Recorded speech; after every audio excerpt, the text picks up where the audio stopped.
Good day, ladies and gentlemen. My name is Preston Glad, and I like to make random videos about things that interest me. And today we're going to be taking a look at the 511 LV10 version 2. So just recently I did a video on the original LV10, talking about how I thought it was a great EDC bag and could even double as a great camera sling.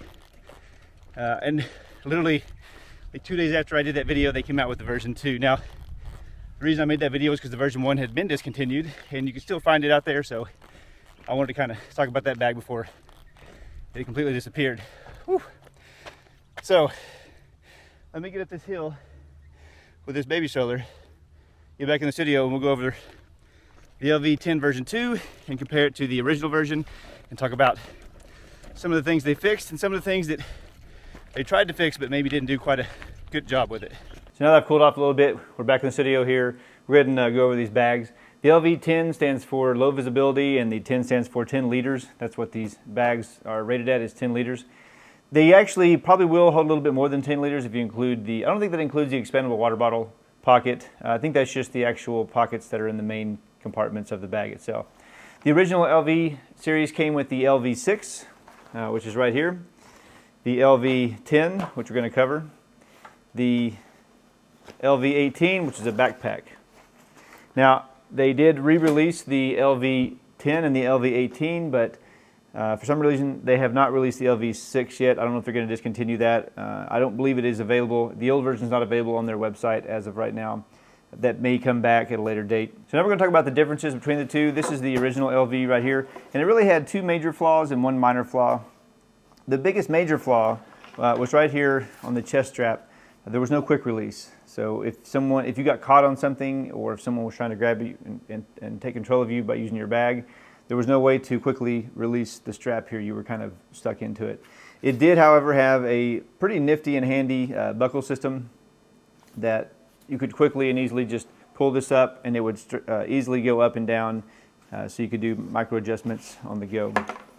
The next major flaw was right back here. So it comes with this itty bitty little piece right here that it doesn't stay on the pack. It's supposed to go on right here.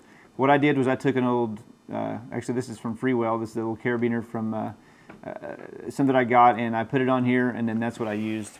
So that solved that problem. And then the final issue, which is not a major one for me, but was annoying, was the inner compartment here. Right here on the inner compartment.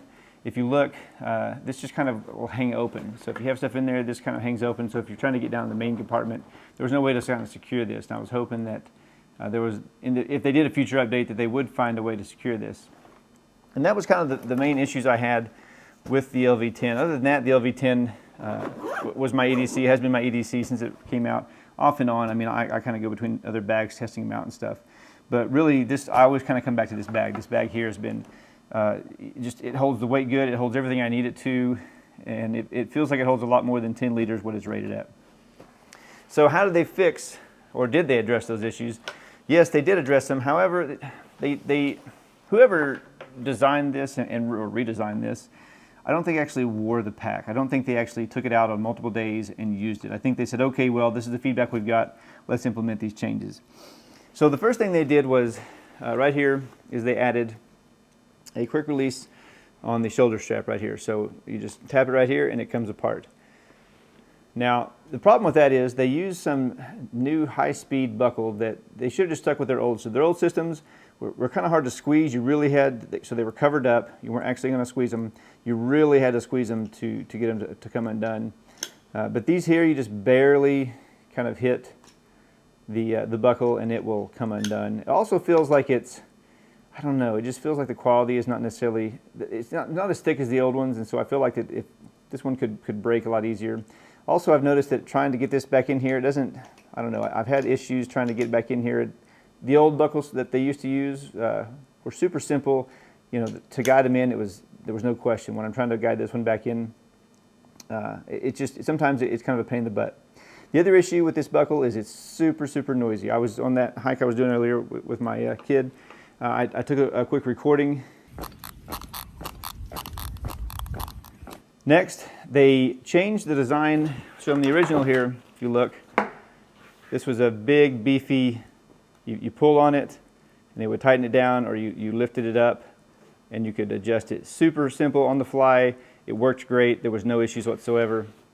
This new one here, you better have some strong fingers. I mean, it is super hard to get open. And then once it is open, if there's any pressure on it, so on this one here, because it had this kind of spring-loaded mechanism, it wouldn't, unless you were pulling up on it and adjusting, it wouldn't move. Here, as soon as you unlock this tab right here, immediately this thing will start to, right there, it'll give. It doesn't lock it in place. And so if you're just trying to do a micro adjustment, one, it's super tough to get this buckle undone. And two, as soon as you do get this buckle undone, because you're pulling on it so hard and you finally get it open, you do this, and the whole thing just goes, and so whoever designed this just did not use the pack. They did not know what they were doing. They probably got the feedback of, hey, this is what we want, and so they said, oh, okay, let me get on the CAD, and oh, this looks good, all right, here, do this. So they didn't actually use the pack.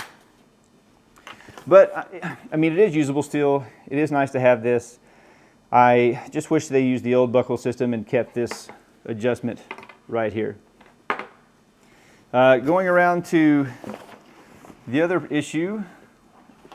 So on this pack, we talked about this little keeper right here not staying on. It's just kind of a piece of plastic. They did fix it, and they put, basically it's got a pin right here that holds this in place. And so this fixes that problem. As far as the third flaw that was kind of a minor inconvenience, if you look on the inside of the pack here, they did put a Velcro strap right here. I wish they would have put Velcro, the hook portion, along this whole thing so that I could really tighten this down, because they can only do it on the very end here. And so when you do put it in here, it still will come out a decent amount. Now just to show you here, this is a Sony A7 body with a 70-200 f2.8 Sony lens on it, and that will fit in there. That's probably about the biggest. You probably could get a 100-400 maybe in there. I don't have a 100-400. I do have a 150-600, and yeah, this 150-600 would probably, you really would have to push it, but it would probably fit in there if you really you know, jammed it in there. But I would say probably a 100-400 Sony lens would fit in there.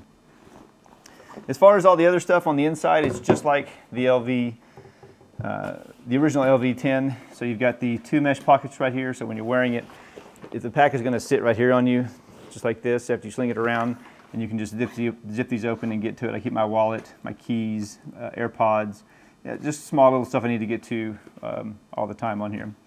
It still does have the hook and loop on this side right here, and with MOLLE.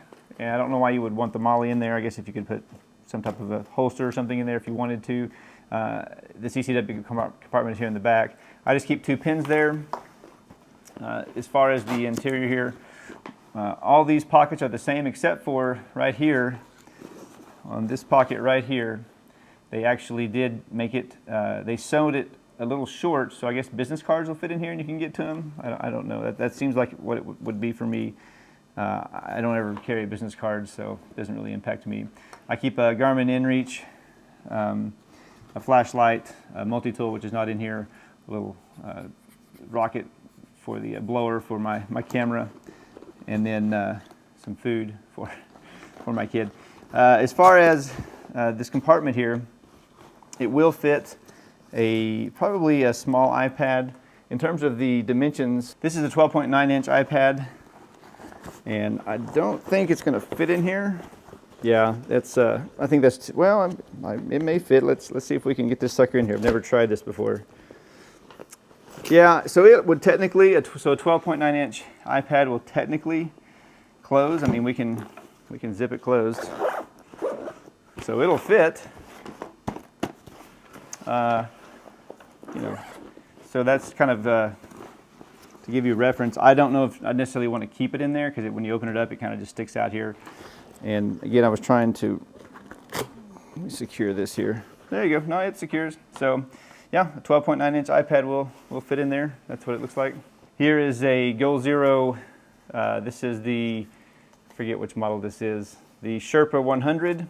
So the Sherpa 100 will also fit in there. That's what that looks like. I have a 13-inch M1 MacBook Pro, and as far as how tall it is right here, it's the same. It's just a little wider. So this, I think, will technically fit in there. Let's see if we can make it work. Yeah. So this, a 13-inch M1 MacBook Pro, it will fit in here. On the top flap right here, you do have the same fleece lined pocket. I currently have a DJI Pocket 2 in there, but you can fit quite a bit in here. It's pretty deep. There's a pocket below that, and I keep my DJI mic in here, along with the attachments, and then I keep the case to one of my Nisi ND filters. And again, this pocket is also fairly large, fairly cavernous here. It does have a very nice grab handle right here.